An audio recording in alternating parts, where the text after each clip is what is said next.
Manithabathela ithuba ke ndizibulisele kubaphulaphula emakhaya kwindawo ngendawo eniphulaphuleni kuzo. Ndim uLoyiso the Dreamer, uLoyiso umphuphi wenu. Siqhubeka ke nohlelo lwethu oluthi Your Dreams Are Valid. Ndifuna ukuthi ke kuwe mphulaphuli sisaqhubeka ke ngesiqephu sanamhlanje. Ndikwazise uba sithethe ke ngeobedience kwilixa elidlulileyo, kodwa namhlanje nje ndifuna sijonge enye indaba nje mhlambi engabe inomahluko. Ngicela ke siye kwincwadi kaYohane chapter 3, I believe it's gonna be verse 3 and okay, libali ke likaNikodimo siyalazi lonke. uNikodimo ke indoda enkulu yesikhungo esikhulu sabaFarisi, indoda eyayingumfundisi wezemithetho. Verse 3 uthi ke, Jesus answered and said unto him, Verily, verily, I say unto you, except a man be born again, he cannot see the kingdom of God. So ithi ke ngaphandleni koba umuntu ke azalwe ngokutsha akasayi kububona ubukumkani bamazulu. Now, and before to focus on the content of their discussion, I first want us to focus on the person of Nicodemus.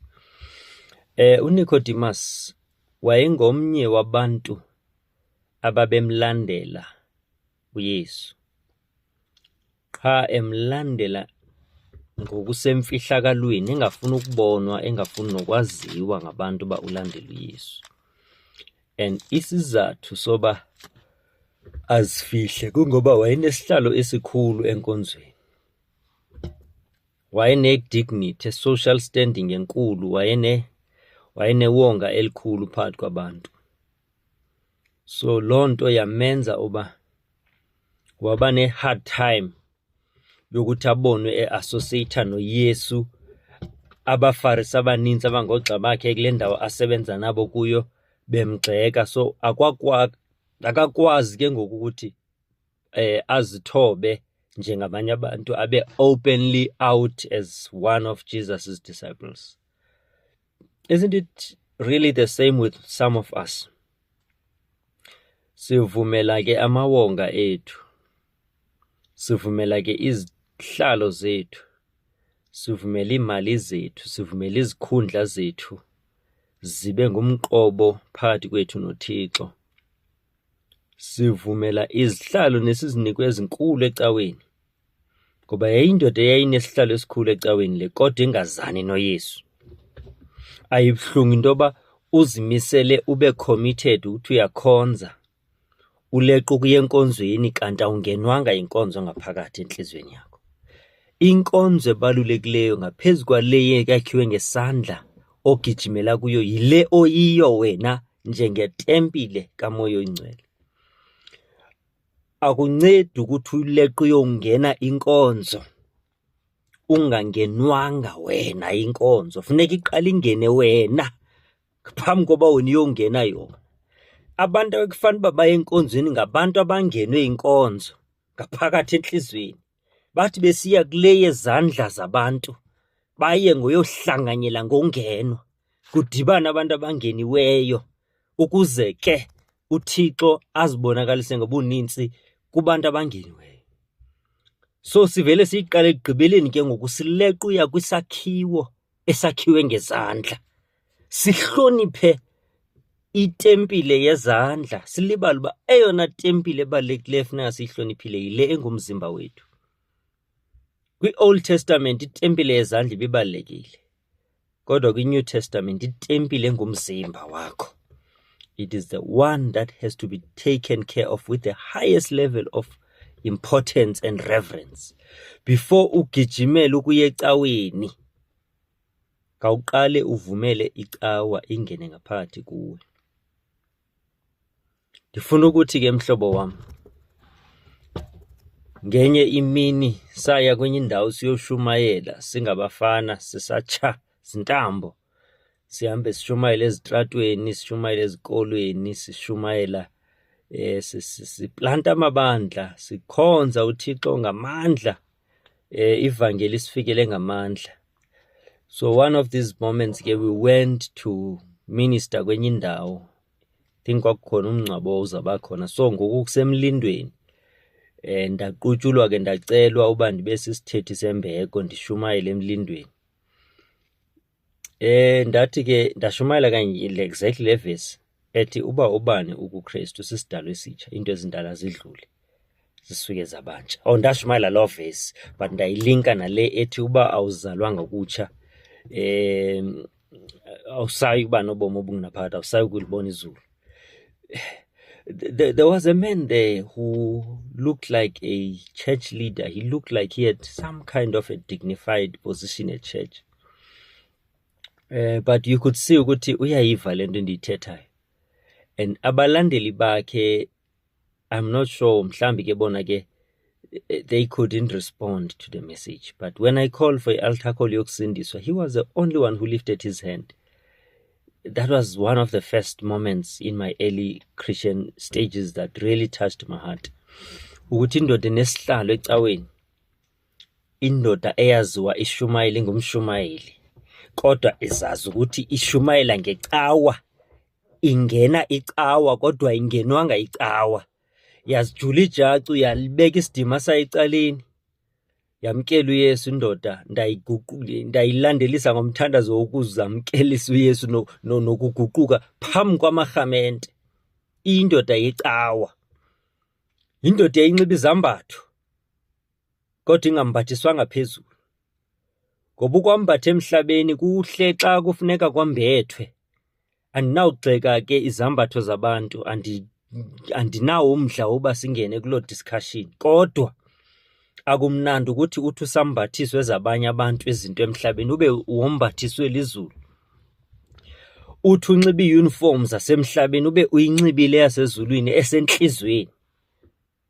Ndifuna ukuthi ke noba wazi zonke ingoma zecawa yakho, noba wazi yonke ivesi ozaziyo from Genesis to Revelation, kodwa uba awunaso isiqiniseko, uba awunayo i-assurance yokuthi lo muntu ofunda ngaye, lo muntu ocula ngaye, lo muntu oshumayela ngaye, lo muntu omthandazayo kukhona into engadithi ginci, kutsho ukuthi ubudlelwane bakho naye uqinisekanga ngabo. Lithuba lakho eli namhlanje uzinikele enkosini, uxelise uNikodima, ushiye sonke isidima wasinikwa ngabantu, uye kuThixo uthi ndikudala ndikhonza, uye kuye uthi kudala ndihamba icawa, kudala ndifunda iBhayibhile, kudala ndi-associated nabantu abakholwayo nabakhonzayo, kodwa mna ndiyafila uba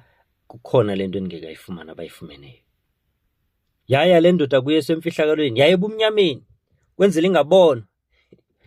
Ngoba bakhona abantu abayimamela imessage yethu babe ngathi bayasiphikisa emini kanti ebusuku bazawuzusabela uba ithini into, banomdla. Nako Facebook ufika umuntu ekuphikise ekuchallenge ngezinto, kodwa ayonyonyoba kwi-inbox eyofuna uqondo okanye omnye uxolisa okanye omnye ucacisa.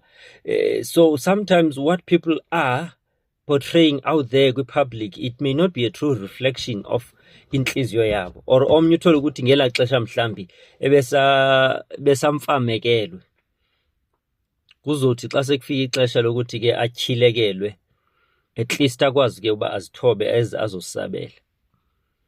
Ndifuna ukuthi mna noba unemali ezininzi, ndifuna ukuthi mna noba unesihlalo esikhulu emsebenzini, noba unamawonga ecaweni, nditsho sokuthiwa ngumfundisi na okanye ngumshumayeli, kodwa uba uyaziqonda ukuthi ubudlelwane bakho noThixo abuqondakali, awunayo i-assurance of salvation. Uyava abantu bethetha ngokusindiswa nokwamkela uYesu nozalwa ngokutsha, awuyazi uba yintoni loo nto kodwa uyashumayela. Le indoda yazijula ijacu, yalibala ngesiqu sayo, yasondela kuThixo ngonyana wakho uYesu Kristu. Ngoba vele indlela yakuThixo ihamba ngoYesu. Xa ungangenanga ngoYesu, ukuthi means awungenanga ngesango, utsibe efestileni okanye utsibe ecingweni, kodwa bangena ngesango ngaba bamkelekayo enkosini. Bangena ngoYesu, umamkele ngomlomo, umvume ngomlomo, ukholwe ngenhliziyo ukuthi ungunyana kaThixo, uyasindisa. Umvume, uconfesse ngomlomo wakho. Then that's how you get saved. Admit uba uYesu uyinkosi and uyamamkela enhlizweni yakho, futhi uyakholwa ukuthi wafa wavuka, uyakholwa ukuthi ungunyana kaThixo. Just that simple prayer, doing it with your heart, believing and trusting ukuthi uThixo uyakuva. He is able to change that small insignificant prayer into a lifelong encounter that changes your heart, that changes your life, that changes the course of your history. I remember when I got this opportunity, ndishunyezwa ngumuntu owayenishumayeza esenza ama-1-on-1 esitratweni. Ndashunyezwa esitratweni, zandishunyezwa ecaweni. Shunyezwa ngumuntu owayevutha umlilo, etshisa. Andixelela amazwi amabini amathathu, andisakhumbuli nee-details ento wayezithetha, but wathi niyamfuna uYesu. And you could see uba uThixo uneplani ngempilo yethu for that day. We could not resist, we could not ignore. We said yes, samamkela uYesu, wasenzisa umthandazo wokuvuma uYesu nokumamkela. Since that day until today, I have been experiencing ukukhula enkosini, ukukhula emoyeni, ndazalwa. Ngoba umNikodimo uthi umuntu uzalwa njani sekamdala? Ubuyela njani esibelekweni sikamamakhe? Inamandla lento yothetha ngendaba yesibeleko, ngoba umuntu ozawuzalwa funeka kube khona isibeleko. Naxa uzalwa ngokwasemoyeni, you are birthed, uphuma esibelekweni sikaThixo sakwamoya. Uzalwa ngokomoya. Ukuze ndikupruvele uba uzelwe, ndifuna uba ndikupruvele ngoba xa umuntu ezalwa kuba khona amanzi, kuba khona igazi eliphumayo, kuba khona namanzi. Nawe ukuze ube uyazalwa kwafuneka uYesu athi ehlatywa kutaka amanzi, kutaka igazi, as a sign of you being born. Okwakukuzalwa, ehunjwe ecaleni, kwenzele kuvula indlela yokopha, kuphuma amanzi negazi, kuzalwa wena, kuzalwa mna. Uthi ngokumdala kodwa uphinde uzalwe, uqale a new life from inside you. Ube na 30, ube na 40, ube na 50 ngokwasenyameni, but uqale ke ngoku uqala okutsha ngokwasemoyeni. Uyoqala kwi-lessons zakwa-grade R, ufundiswe, khule with the-baby steps, ukhase kule ndlela yokholo, unyuke nama-levels, ungene high school, ungene tertiary, until uye upractice, which is the phase ke ngoku apho so-server, so-flower in your office, so-server and so leader others to follow the journey that you have followed. I've had the privilege to see people accepting Christ, giving their lives to Christ. And I know that is not something it's something that always has to be done. But there's nothing that excites me like seeing their lives being changed and being offered to Christ. Ndiyayibona healing, ndiyayibona miracles, ndiyayibona prophecies and all of those things, which I'm not downplaying. But when I look also with the Bible, I believe that is the greatest miracle. Salvation is the greatest miracle. Ndicela ke mphulaphuli siwenze abe mafutshane. Sisayiqukumbela sinomzuzu umnye. Cela senze lo mthandazo ovumo lokholo, nomthandazo ozinikele enkosini, nomthandazo wokuba ube sisidalwa esitsha uzalo. Uzawuthi, Nkosi Yesu, ndiyakwamkela. Ngena enhlizweni yami, uhlambe izono zami. Ndenze ndibe sisidalwa esitsha, undenze ndibe ngumntwana wakho. Ndiyakholwa uba ungunyana kaThixo, uye wehla, wafa, wavuka, ukuze ndisindiswe. Ndisindisiwe, ndingumntwana kaThixo, futhi igama lam libhalwa ezincwadini zobomi. Enkosi ngongisindisa. Xa wenze lo mthandazo uyazi busindisiwe. Uzihlanganise ke nabanye abantu abasindiswe njengawe. Uhambe ke uzayamanise nabo, ufunde nzulu ngalento yamkeleyo, udle iBhayibhile njengokudla kwakho kwasemoyeni. Okunye ke uThixo uyakucacisela through abantu azabasebenza empilweni yakho.